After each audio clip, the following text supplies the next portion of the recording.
Darren Mullings after Bracknell Town 3, Yates Town 0. Darren, you must be bitterly disappointed after that performance, hoping that you'd get a point.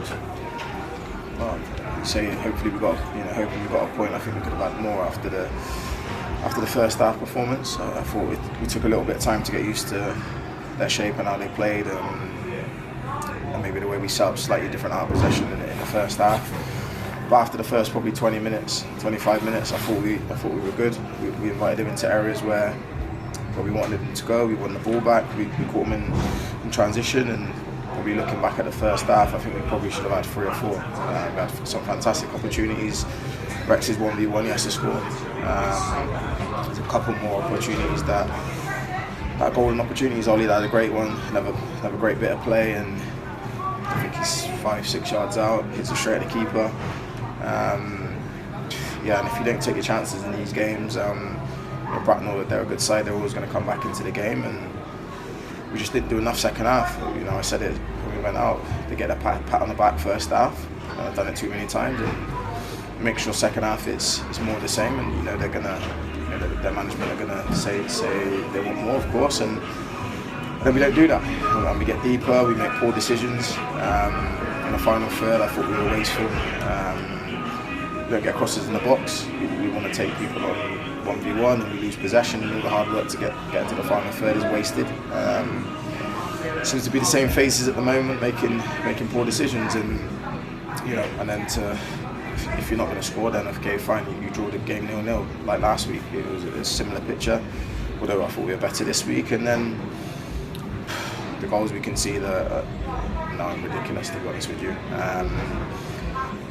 If we keep conceding goals like we are, especially the last 3, we're going to make it very difficult for ourselves, and there's going to be a long old end to the season, and it's frustrating. I think Aaron has to do better with one of them. I think it takes a deflection, but it's central down the middle of the goal. All these pass back then to Aaron short, and kick it straight at the guy, and it goes in.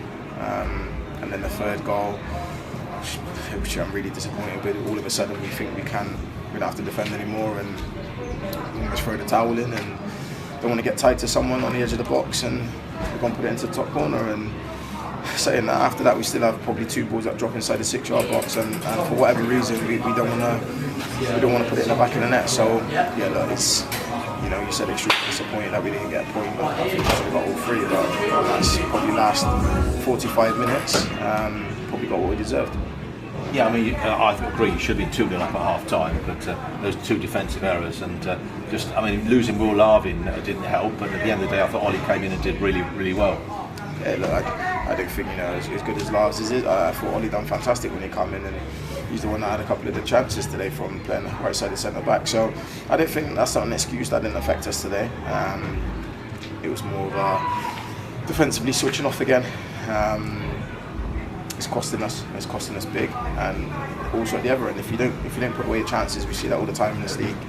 You can be in games and you can be on top, and someone takes their chance, whether it's a half a chance or not. You've got a foothold in the game, and you've got something to hold on to. The game then opens out because you have to try and get back into it, and then things happen. But like I said, we've gifted another team goals again. We've not been clinical in the final third, and there's not lack of chances.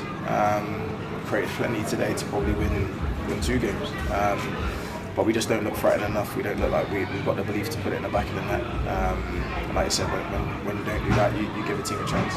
Well, games are won in both boxes, aren't they? And as you rightly say, in both boxes we haven't come up short. Yeah, but look, it's not a one-off, I don't think. I'm starting to see the same patterns in similar situations in different games. So that's a concern for me, and it's something that I need to address quickly, because, like I said earlier on, this can't carry on. It will turn into something that we don't want it to be. So, yeah, it's frustrating, like we said at the start. They need to have a look at themselves now. It's, like I said, we can't keep making excuses for them. I can't keep making excuses. These individual errors are costing us big time, and when we're not scoring goals, then it makes it even harder. Well, today's was entering the third of the season. In the first 14 games, the team got 13 points. In the next 14 games, they got 21 points. So I want to try and get somewhere at least in between those 2, if not match the 21 points. But 4 weeks ago, we were at Poole, nearly got 3 points there, and football can change. Let's hope it starts to swing back the other way. You know what? the only people that's going to make that happen is us as a team. If you can't rely on anyone else, we have to perform better. It's as simple as that, and perform for 90 minutes. 20 minutes, half an hour, 45 minutes here and there is it's not enough. It's not enough at this level of football. So yeah, we've got a lot of work to do. It's not all doom and gloom. Of course, it's another game. We've got a clear week this week to recover and rest and make sure we're in a good position and in a good place for when we've got these tough games. Well, thanks for your time again, Darren. No worries, thank you.